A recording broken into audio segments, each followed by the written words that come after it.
Hello, everyone. Welcome. We're 2 minutes past. We'll give it another minute or so.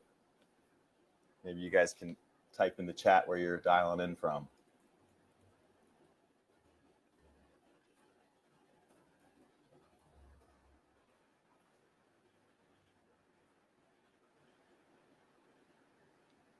Wow, that's beautiful. From all over the country. Very cool.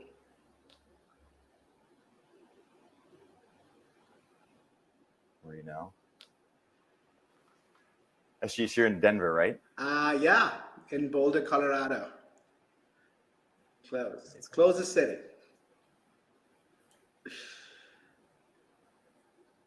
Well, welcome, everyone.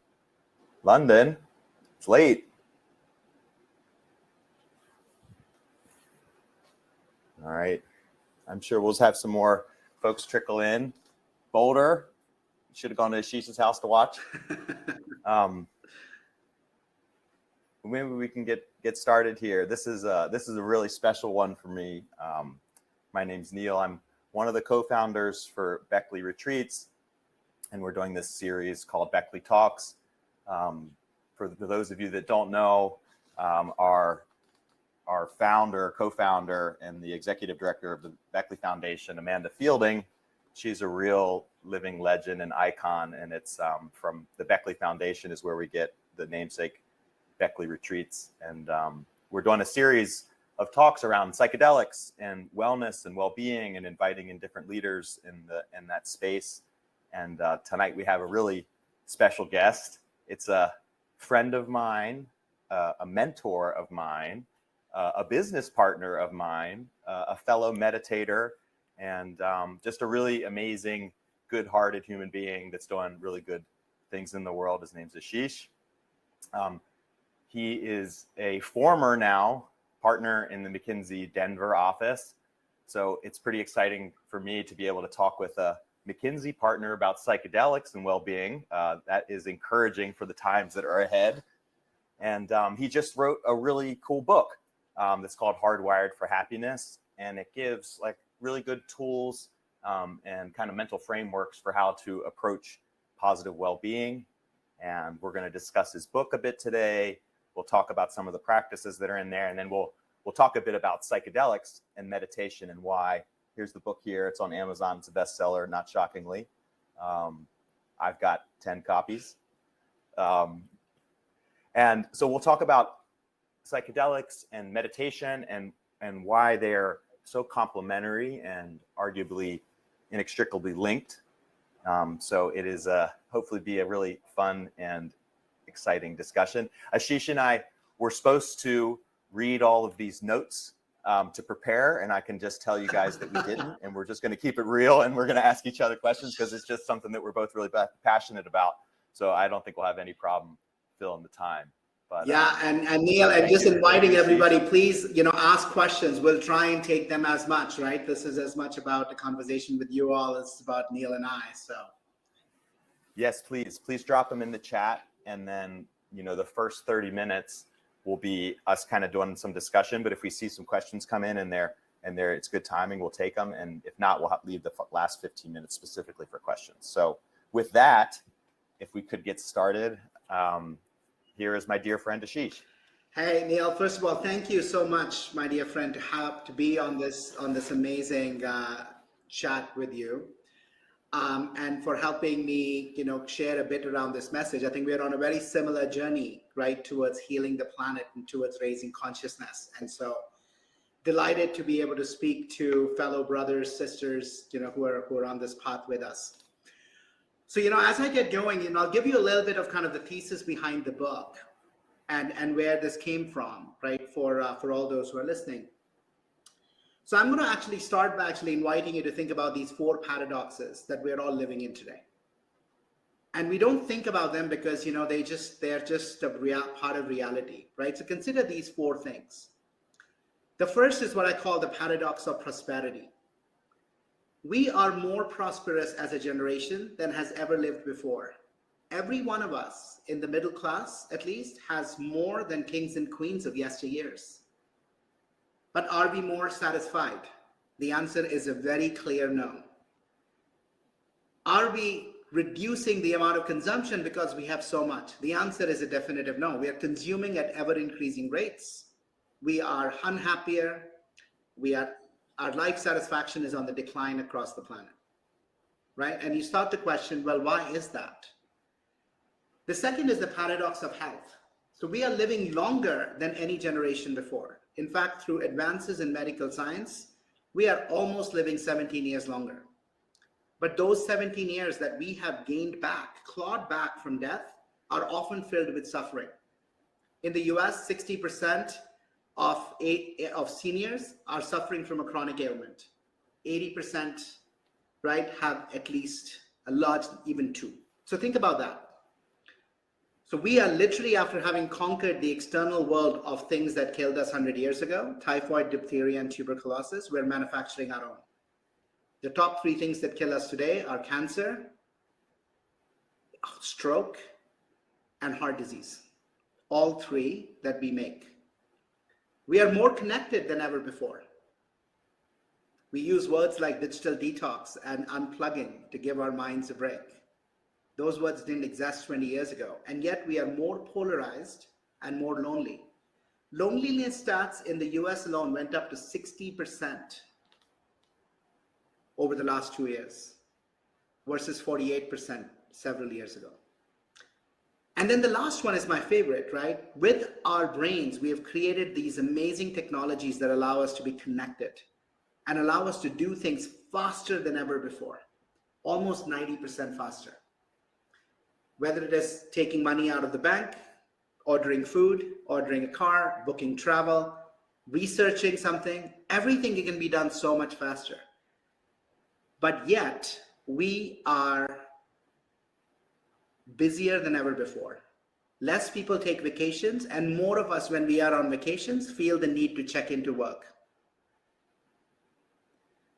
So if you reflect on that, these were the questions that actually started my journey into saying, why are we not flourishing as a generation? Why are we not thriving? Why are we in such survival mode all the time? You know, I look around and everybody's roaming around feeling heaviness of the life. You know, crushing, it's a day-to-day kind of cycle we repeat and run. The joy from life is gone. And I went looking for answers in spirituality, psychology, and neurosciences. Three fields that often actually are considered completely separate. But in reality, they actually pointed me to the same answers. And that's what I cover in the book. And the book is around these 9 practices that I'll write about and we'll talk about in our, in our conversation. But they all are practices that can truly hardwire our brains for happiness. Versus what I determined and what I found out in my research is a hardwiring for fear. Most of us are hardwired from fear, which is the reason we see the world from a place of scarcity. We see the pace, we feel continuously a survival threat. And that's why we are running on stress, anxiety, and the level of burnout we're facing. So that's what's in the book, is how we can actually truly start to master our inner worlds rather than trying futilely to try and control the external one.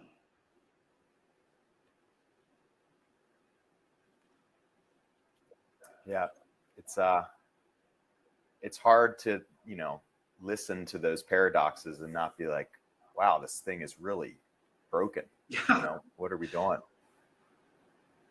Yeah. Yeah, it's crazy, right? Like, I mean, we take the world for granted, right? And we kind of operate, and you say, like, why are we struggling so much? We have so much. We are more connected. Why, right?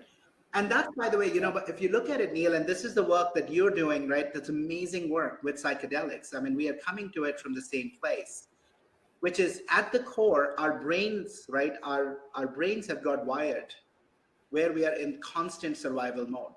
And, I'll explain a little bit about why that is, because for many folks, it might not be evident to say why are we wired for fear, right? So if you look at our bodies and if you look at our lives, our brains evolved over millions of years to keep our bodies safe.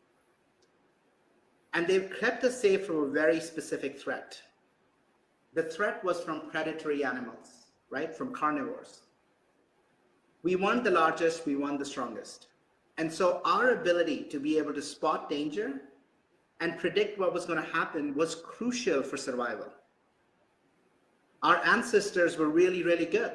We are all lucky survivors of amazing individuals who were great at spotting threat better than others and attacking the tiger in the bush and having it for dinner, or running away if there were not enough of us and not get eaten. Fast forward that 20,000 years since we settled down, the world doesn't look anything like that world, right? There aren't tigers roaming around. But what we have created is a world that is so much more volatile, uncertain, complex.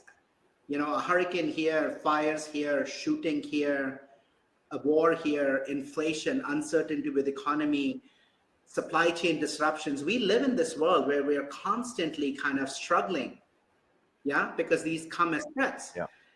And unfortunately, our response is completely maladapted to this. You see, when we sense threat, our body, secretes adrenaline and cortisol, right? Those get triggered by our brain. We go into fight and flight. Super helpful against a predator, completely maladapted when it's a psychological threat. All the work, and when it compounds over time. exactly. You know, they talk about this big T and the little t. You can have trauma that, like, you might think about a soldier experiencing in war, an explosion or getting shot at, and that has a meaningful impact, negative meaningful impact on the central nervous system. But then there's this small t, which is this chronic state, right? And all of this external stimuli that's coming into the body and the central nervous system because of the way we live now. And then you're in this pretty constant mode, Yes. this fight or flight mode. And that's what happens. And that's the problem, because when we are in that mode, neurons that wire together, we know that. And so those circuits get stronger and stronger and stronger. And the pathway out of that, and you start to experience the world as a scary place, right? Right. And so the work that you do with, psychedelic-based retreats and the work that I'm talking about in this book, they're so integrated, because in the end, they are all about fundamentally creating awareness of the patterns and where our neural pathways is our consciousness going, and choosing to actually start to build a different part of the brain, start to build new neural circuits, wake up from this dream that is turned into a nightmare. Yeah. And I think meditation and psychedelics are the best thing I've found that kind of gets directly at the central nervous system. Like you can think all day about, I shouldn't be this stressed. You can even do the rational thinking exercises that we just went through and convince yourself in this moment that you're right and I should be content and happy. But if you don't do things that get at the body and get into the central nervous system, there's just not good pathways, from our thinking mind into the body. And it's really a body issue. It's a central nervous system issue. Exactly. So I think that's at the heart of this work, right? I think that if we can truly wake up and if we can consciously start to integrate practices that shift our consciousness, we start to create a different world. Because the world we are creating today, when we make decisions from a place of fear, when we make decisions from a place of scarcity, frankly, it's that mindset why we are facing a disaster in every domain in the world. Economic, ecological, political, humanitarian, every one of these places where we are struggling, at the heart of it is a decision focused on me because I've lost connection to you and to the nature. Yes. It's a decision focused on now versus the future because I don't know what future is going to bring. Right? It is a decision that is very emotional and habit driven versus purpose driven and conscious because I choose to do it. Yep. No, that's why I love talking about this stuff with you. I agree. If I look at most of the big macro problems in the world and you really boil it down, you often get to people that are operating in a state of fight or flight and are just trying to fill themselves up through, an individualistic approach, a material approach. And that's just not, it's just not the path. there's this study that they've done with MBSR, mindfulness-based stress reduction, which I really love, that I think illustrates like what we're talking about a bit. But they'll take a group of participants. MBSR is for the folks that don't know, it's John Kabat-Zinn. He was a doctor from the University of Massachusetts. He studied in the East under Buddhist practitioners, and he was like, wow, this work is transformational, but I can't bring, that type of meditation back into a clinical setting. So he kind of sanitized it, and really it's just present moment awareness. You don't need to believe anything from a religious perspective. You just focus on your breath and you can get a lot of the benefits. So he brought it back, and they do this study with his 8-week program, which is, I think it's the most clinically studied form of meditation, for sure. And what they'll do is they'll put the participants in front of a computer screen before the 8-week session, and they'll hook them up to fMRIs, and they can measure their cortisol, and they can measure their perspiration, all these things that, that give you a read on what state the body's in. And they'll flash screens on the computer. So they'll go something like puppies, trees, beaches, car crash. And the car crash visual image, it's just an image, you're not actually in a car crash. And it sends the body, boom, like the areas in the brain that light up are associated with fear. The body like actually reacts.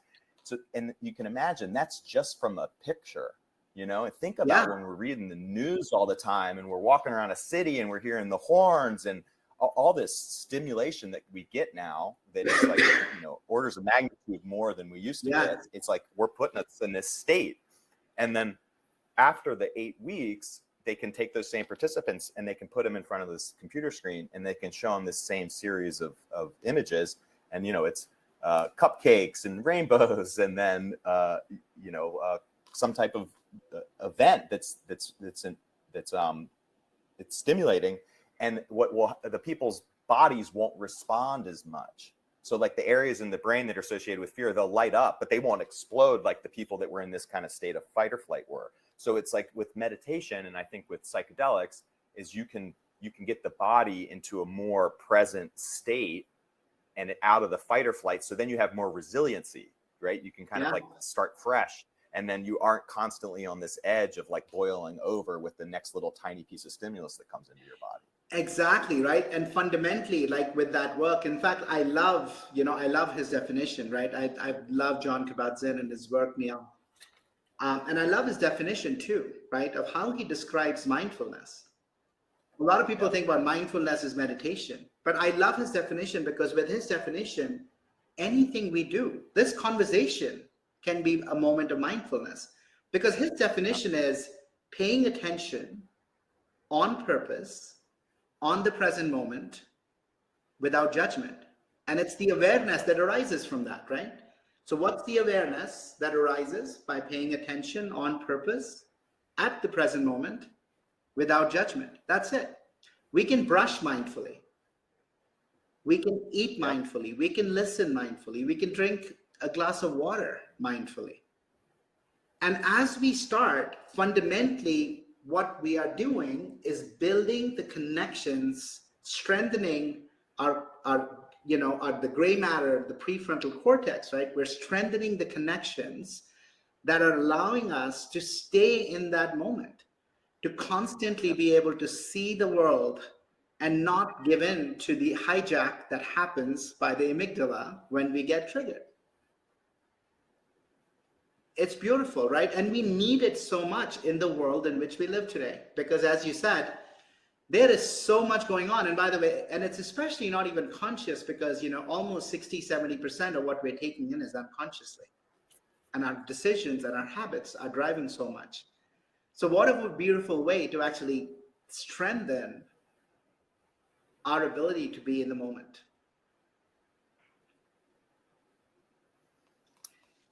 And we just got a hand in here. So Neil and Ashish, can you share a little bit about your journey to rewire your brain? What obstacles have been most difficult?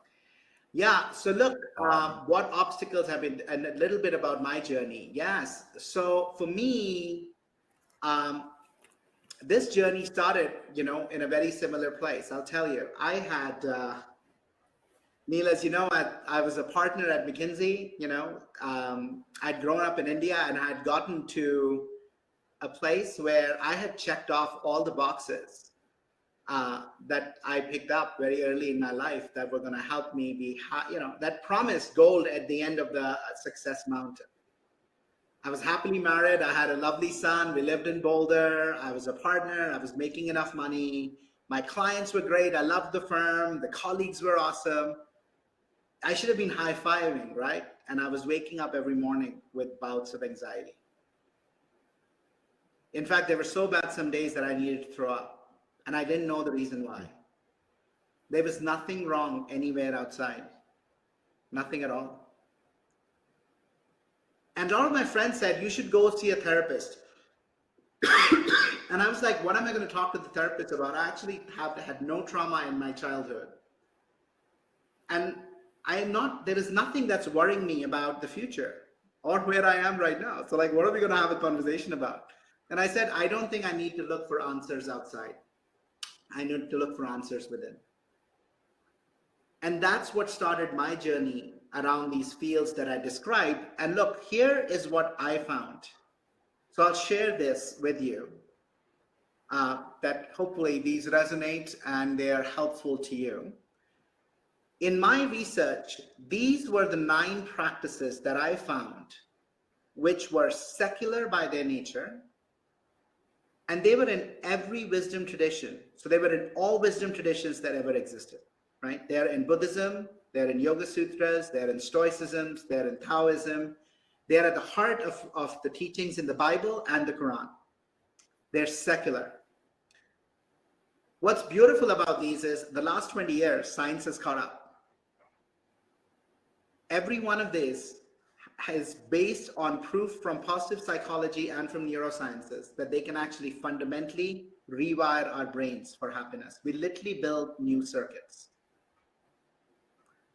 At the heart of it is self-awareness, this conversation that we just have been having, right? It's about being able to de-identify, be able to step away from our experiences externally. And Anais Nen said it best.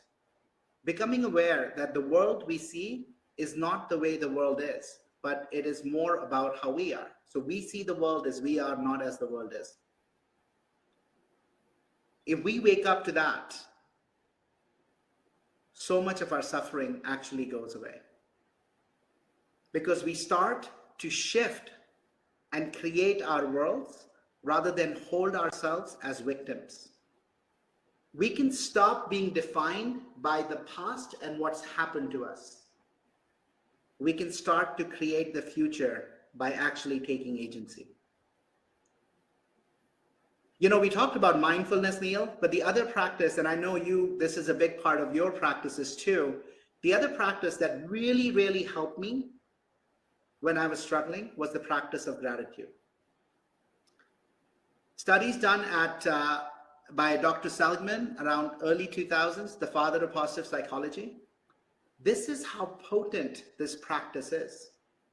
8 weeks of every day, folks writing a journal on what they're grateful for. 3 things they're grateful for every night for 8 weeks.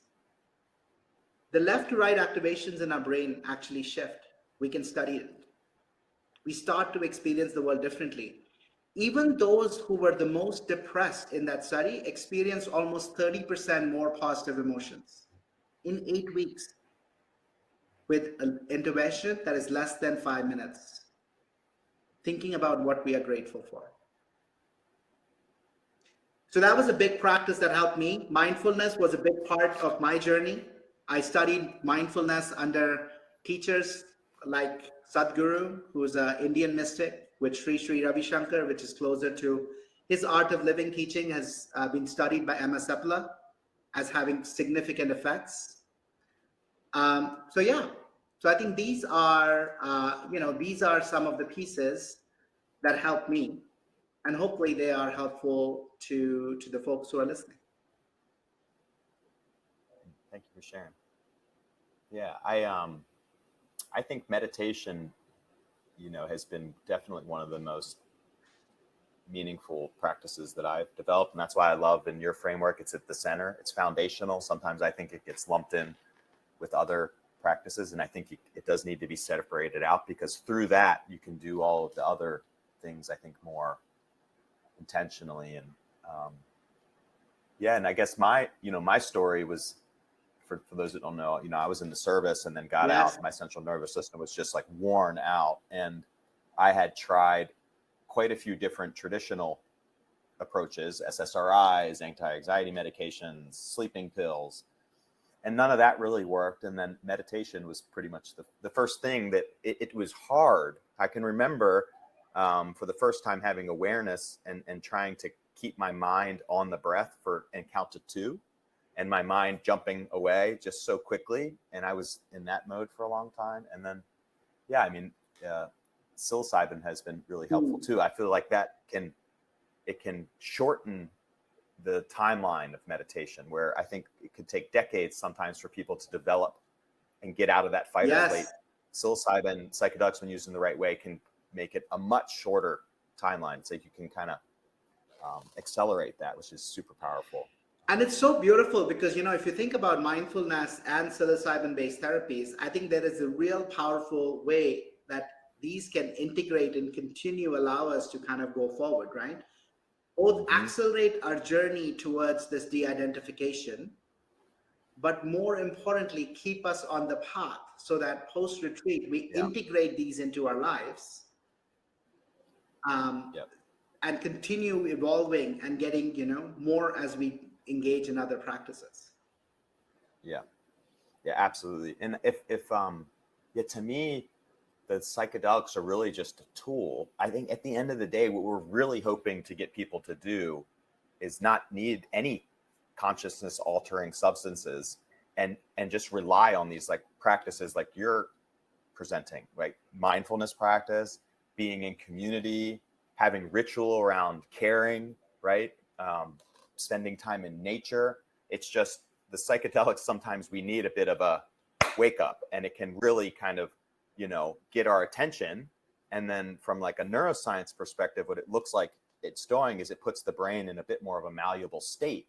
So then you have this window of opportunity with different psychedelics. The window's shorter, longer. Psilocybin, it looks like it's, 4, 6, 8 weeks, somewhere in there. And then so if you do the practices alongside this window, it's more likely they're going to kind of get deeper in and then allow for longer positive change. Because I can tell you, the mystical experience is profound, and it can be really helpful for people just in a just single session, and then you go on with your life. But I think you can get way more out of it if you do it in conjunction with trying to develop some new habits, and that's why I think we'll keep working so closely together on these projects.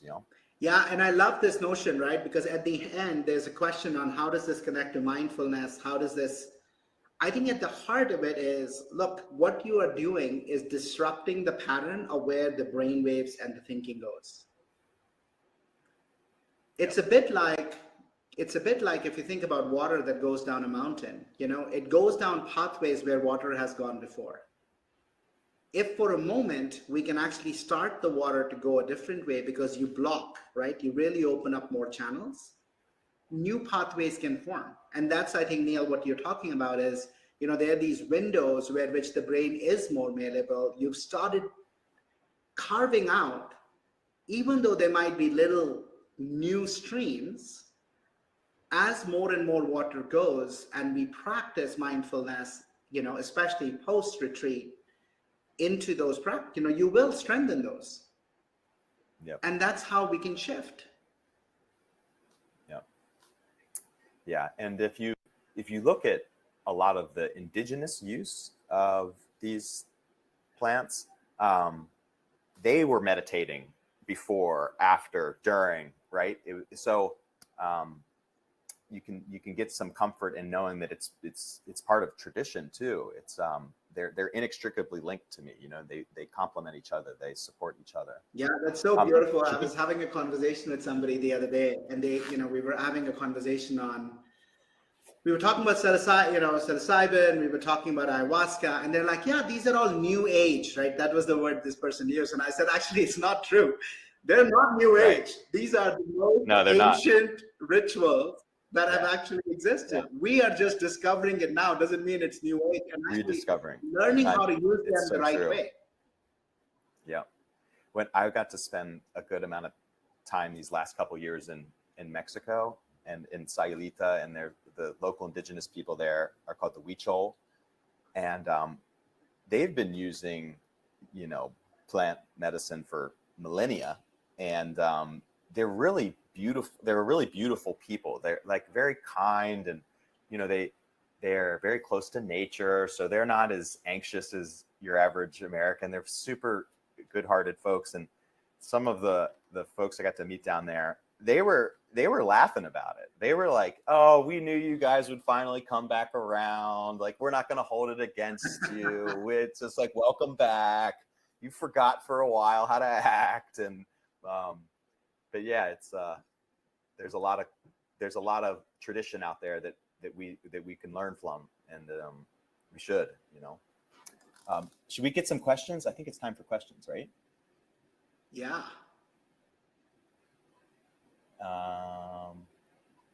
Well, look, we were already riffing on this link between mindfulness practices and psychedelics. Psychedelics, like, they will accentuate what's there, I would say, and they can be this kind of like jolt to the system. But if let's just say you don't do any preparation and you're not mindful about set and setting and like your current state of being, and you just take psychedelics, there's a higher likelihood that it's going to be a really challenging experience, because they're going to amplify kind of the anxiety that's already there, and it can be not fun, and not as beneficial. If you take that same person and you give them some basic meditation techniques and you try and get them meditating prior, and then you do the set and the setting really well, you get in nature, you have a mindful approach, and you get this mind-body alignment, and you get this central nervous system to settle down a bit, then you won't have this natural resistance as much to the plants, and you can have a much deeper, less scary experience. And so it's important for that. And then we'd already kind of talked about this, like from a neuroscience perspective, you want to kind of develop some new habits, and you have this window after you take psychedelics where you can develop these practices. Could you connect to mindfulness? Are the effects of psilocybin permanent, or do you need to repeatedly consume it to sustain the effects? Well, are the effects of psilocybin permanent? No. So what can often happen is you can give people a medium to high dose psilocybin, and they will have a few week period of this kind of glow. Like these paradoxes that Ashish talked about in the beginning, like they'll appreciate them. They'll be like, wow, you'll feel like, oh my gosh, I'm so fortunate. Oh my gosh, I feel so connected to my friends, and I'm so lucky to have the family that I have. You'll just feel different. If you go back to your old ways though, and you go back into your old environments, and you don't develop some new practices, those really entrenched pathways, could come back, So that's why it's just really important to kind of, think longer term about this, and see the psychedelics as a tool, as opposed to a magic pill that's just going to fix everything. I think that is the key piece, right? They are a tool. They are not the silver bullet, and they are not a quick one and done. And in fact, and it's all about actually accelerating, right? So in the end, meditation is one of the most effective ways to rewire. And look, what we are fundamentally talking about is rewiring millions of years of evolution, and then definitely the last 20,000 years where things have really gotten, the level of complexity and the innovation has really gone up, right? We've gotten hardwired for fear. So we're not gonna, in a week override that. Those patterns are going to be there. But if we actually accelerate this notion of waking up and we continue meditating, we will over time build new circuits that get stronger and stronger and stronger. And correct me if I'm wrong, Neil, it's not like, you'd ever get to a place where the other circuits don't fire up. But what happens is with meditation, you actually create a space where you can choose which thoughts to think about. What do I pay attention to? And it's that shift that once we build, we start to eliminate our suffering. Yeah. Yeah. And so then instead of reacting, we're responding. It's that little sliver of space in the moments all throughout our days and lives that it becomes really critical, where you cannot have a central nervous system explosion, but you can have a conscious response. Does psilocybin help with all types of meditation, be it following the breath, mantra, movement, and so forth? I mean, I think this is, I don't think this has been studied, so I'm going to go on my kind of opinion. I think it can be helpful if the intent is to be mindful in those experiences, which for most of those, yes. I've taken small dose psilocybin and done yoga, and that's a really powerful and interesting experience, because to me, when you're doing kind of mindful movement type yoga as opposed to power yoga, but where you're really just trying to focus on mind body alignment and present moment awareness, then light psilocybin can help that. It's hard to articulate because there's not much else like it, but it kind of can make that present moment awareness more firm, more steady, more consistent. Any other questions? Did we miss any here? I believe that we're in an epidemic of stress. How can we unite psychedelics and therapy to help society? We are. I mean, Ashish, what do you think? Yeah, look, I think this is a movement that is actually starting, and I think more and more. And I think you talk about this epidemic. It is actually reaching significantly higher levels, right? 40-60% of us. I was studying stress, anxiety, burnout. 40-60% of employees are reporting stress, fatigue, and burnout in workplaces, and it's fundamentally affecting how we see the world.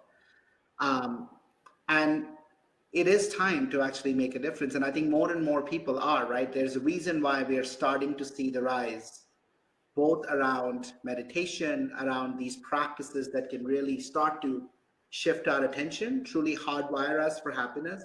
We're seeing growth in coaching. We're seeing growth in, the work that Neil, you and so many others are leading in the field of psychedelic-based therapy. Because I think we've got to realize that, unless we make change fast, we are not going to have a planet, right? We need to actually make change fast, and we need to scale. So I think these things are integrated very, very deeply. And that is the right way to do it, right? Psychedelics alone don't help.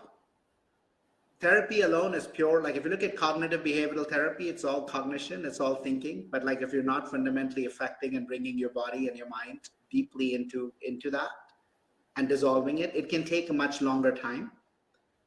So I think combining these two together, combined with kind of our own journeys around mining our wisdom, can be really, really powerful. Yeah, I think so too. And it's hard not to look at the world, particularly like some of the things happening with climate, and be like, wow, we're really going down the wrong path here. And I think there are some technological solutions that are pretty exciting. If you look at, nuclear power or carbon capture, there's some stuff that could come online in the next 10 years that could really help. But you really need people to care, you really need people to realize that more stuff is not going to bring incremental happiness. You need people that feel the interconnectedness of everything and know that we're all in this thing together, whether we want to be or not, and we should start acting as such. And I think that these practices and these plants can help people kind of have those changes in perspective and realizations of truths. Really, it's really getting back to what's honestly there. Um, well, I think we are at time, my friend. What a fun talk. We'll have to do another one of these. And I would love I'm that. excited to keep collaborating. And I'm just going to plant a seed and say that I'm really excited to bring some more McKinsey people down to these programs and try and get some of these super capable individuals. So let's stop worrying about optimizing big companies and let's go out there and, help people become well and happier and more connected. Yeah, no, it's been a pleasure. And I think everybody sees this pop up. If we're going to do a webinar on December 9th at 1 p.m. Eastern, and we'll talk about the Beckley programs, and it's just like a Q&A. We'll give an overview of kind of how we do the preparation and the 6-day in-person and the 6-week follow-up, the integration, because we know that comprehensive approach is really important. And so we hope that some of you join us. And if not, reach out if you have any more questions, and we're happy to talk. And yeah, thank you so much, my friend. Good to see you. Take care. Talk Yes. soon. See Bye. you guys. Bye. Bye.